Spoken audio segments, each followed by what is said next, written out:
Today is a celebration for Children's Day, Boys' Day in Japan, and we have some youngsters here that we have in our club. And we'll also be part of the demonstration, so express how children can also take part in the Kendo.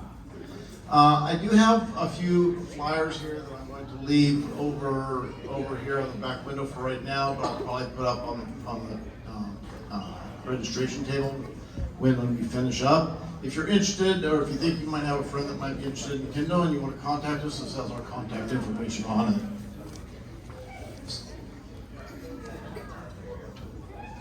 So we are Triangle Kendo in the Ido. We have been in North Carolina, RTP area for about 20 years. We started basically in 2004. And our head sensei is James Kim sensei. He's Rokudan Renchi, and that is a 6th-degree black belt for equivalent.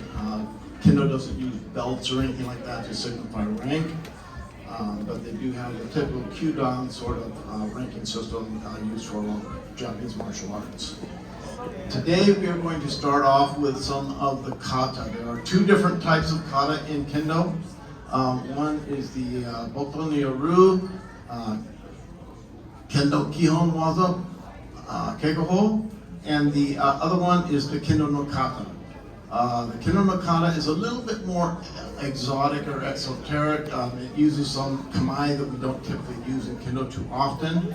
The Boto no Yoru Kata is focusing on all of the basic strikes in Kendo.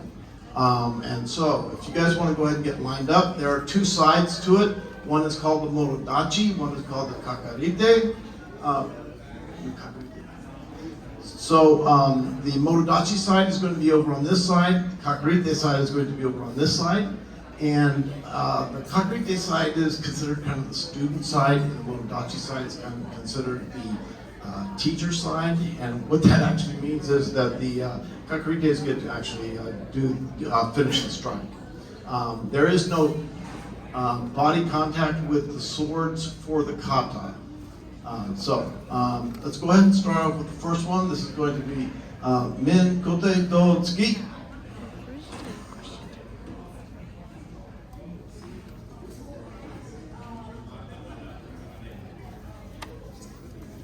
What they're doing right now, this is the etiquette of the kata, and both sets of kata use this etiquette. Where you come in, go down, come back up, and then this is where the kata actually begins.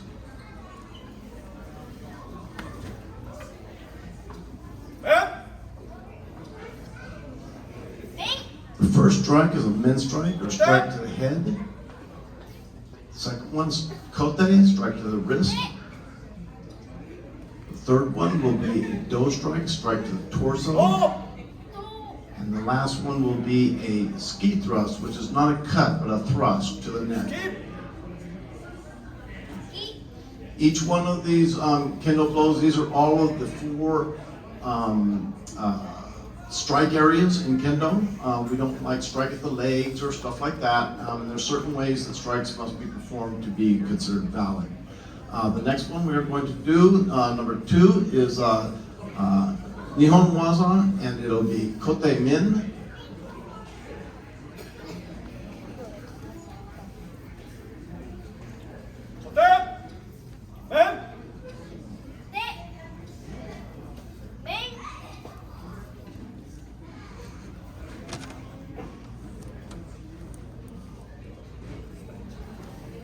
Sorry, I think I said Nihon Waza there, but actually I meant to say Nidan Waza. So the last one that we're going to, well, I think we might have time for one more after this. It's a little bit more tricky. The next one is going to be Harai Waza. This is where you kind of sweep the sword from your opponent and then attack me.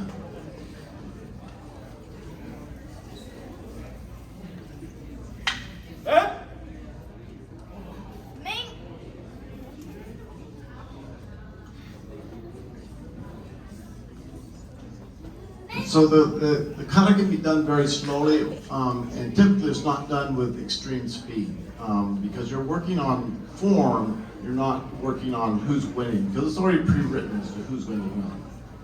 We're going to do one more. This one is going to be a Hikido, and go ahead and go.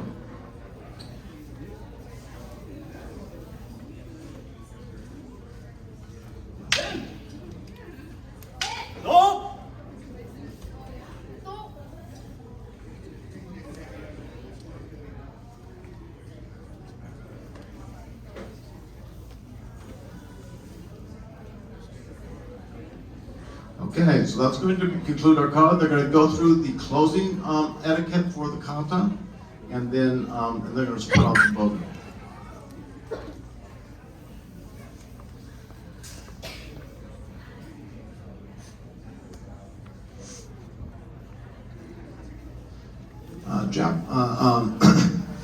Pardon me.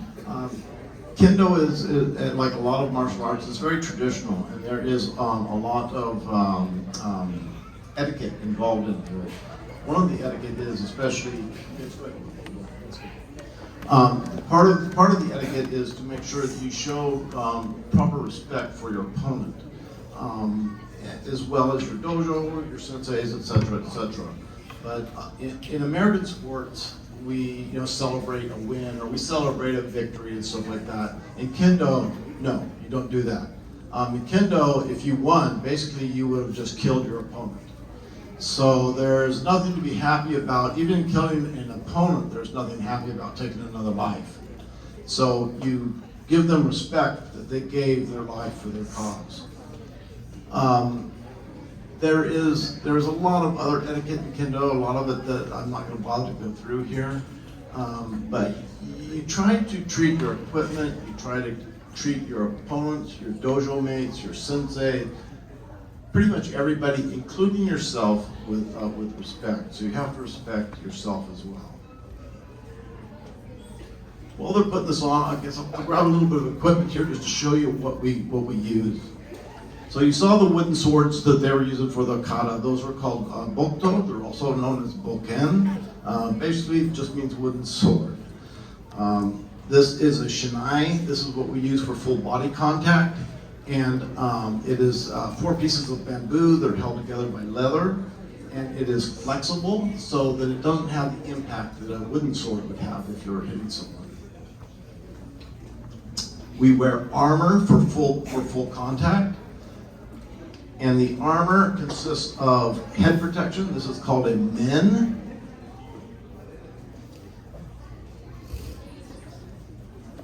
Wrist protectors, and all of these are protecting primary strike places for Kendo.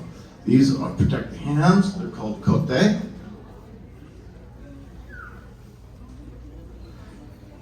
And the torso protection. This is protects the strike area for a do strike, which is right here.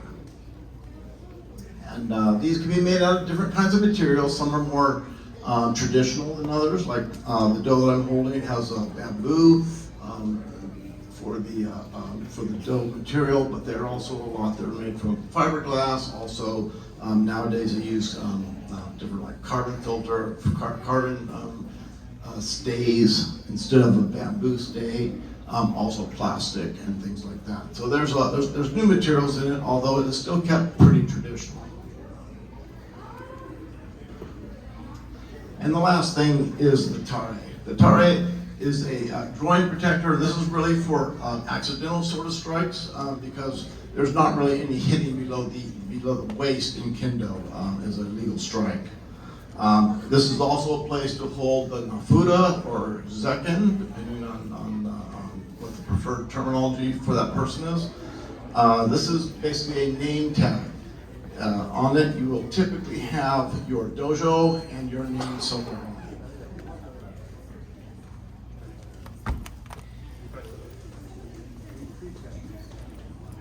Okay, why don't you guys do a kitty cash? So while we're waiting for the youngsters to finish putting on their bogu, our 2 adult members are going to do a regular practice item called kirikaeshi. It's a repeated hitting drill. It teaches you how to strike from a proper distance with a proper form and move with your opponent. It's also part of the Q rank testing promotion exam.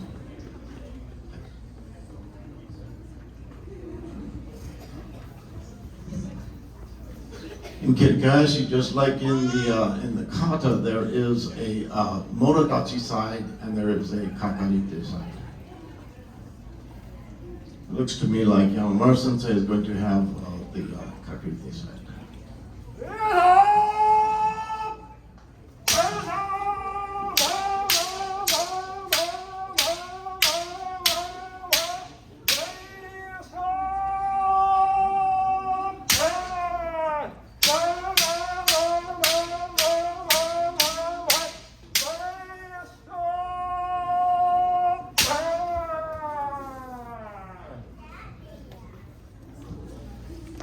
Typically this is done, one does it, then you switch sides and the other one does it.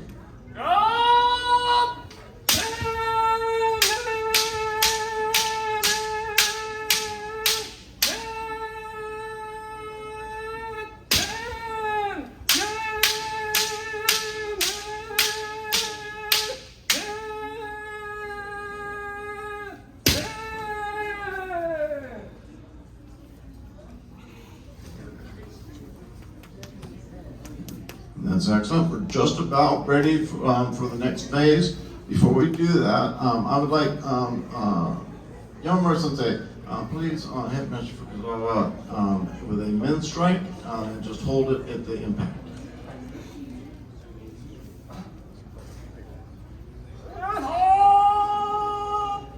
So while the kids are working up, while the kids are finishing getting up, you'll see that when he hits on top, you're trying to hit this right here. This is the futon on top of the min. You're trying to use a proper stance, distance between the two of you so that the arms are outstretched.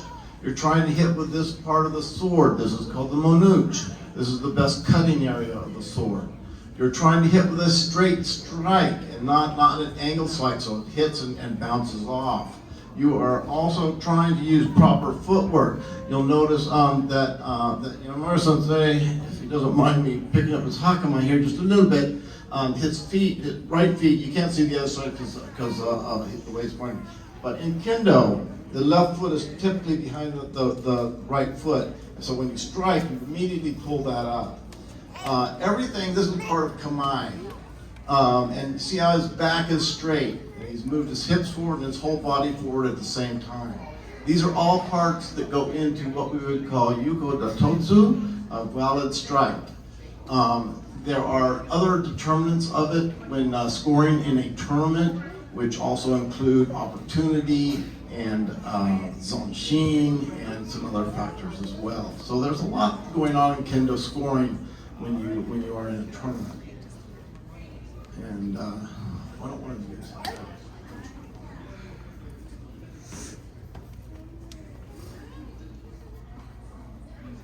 Go ahead and bow down.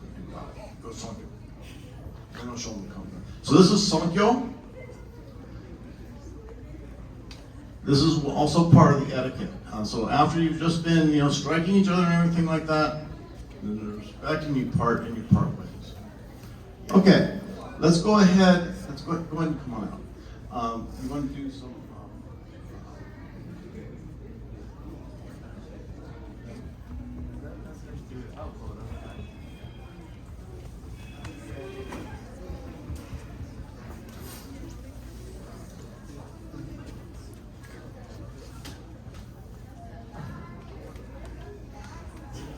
Okay, so we're gonna have the kids come out and do a few strikes to the strike areas. Once again, as I mentioned before, legal strike areas in Kendo: the head or the min, the right wrist or the kote. The left wrist is typically not a target except under certain conditions.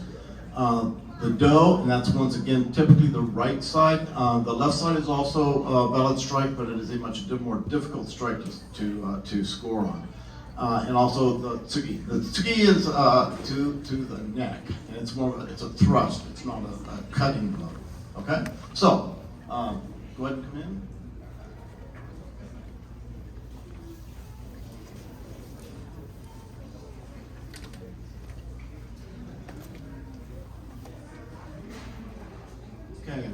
Minuchi.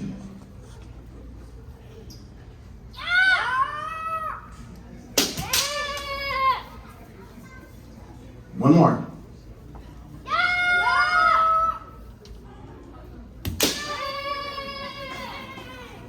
Okay, so that's the min strike. Next one will be to the wrist. So kote-uchi.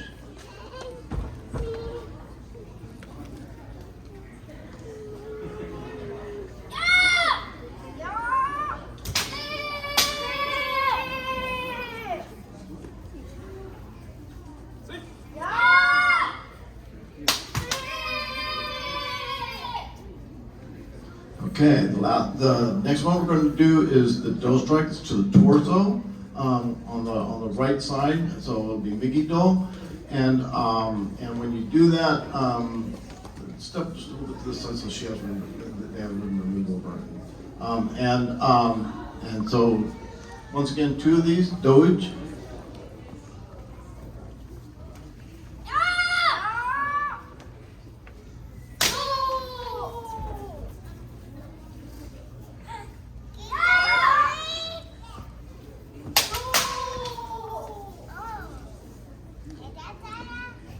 Okay, and so the last strike is going to be also part of the Botoneru, as we did earlier, but the tsugi. So this is going to be a strike to the throat, and like I said before, this is the only blow in Kendo that is not a cutting blow, but a stabbing or jabbing sort of blow.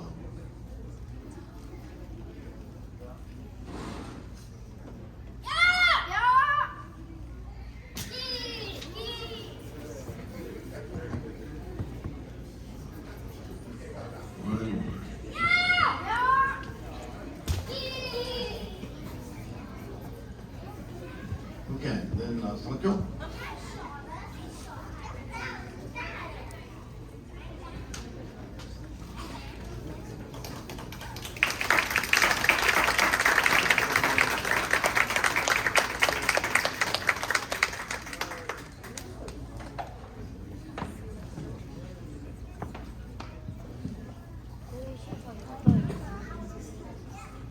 So we're going to do, just to finish off the thing, we want to do just like a short, very short example of a full speed kendo in actual combat. We would call this jigeko, and we're going to have Mr. Fukuzawa and Yamamura Sensei do a 1 minute of this. And then after that, we'll be pretty much through.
That's a very short example of Kendo, and I'll say just while everyone's getting apart, we're going to line up here in just a minute, that Kendo is typically done in a match setting.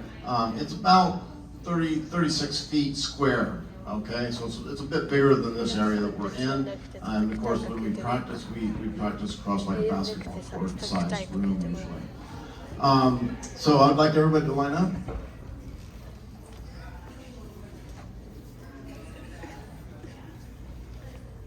So if you ever have any questions, remember we're on the web. We have a website at www.trianglekendoyado.org, not .com.org, and we are on Facebook. And if you want to contact one of us, you can contact me. My email is pretty easy to remember: uncKendo@gmail.com. I am the sensei at the UNC Dojo. Yamamura Sensei is a sensei at the Raleigh Dojo. Once again, our head sensei is James Kim Sensei. Thank you.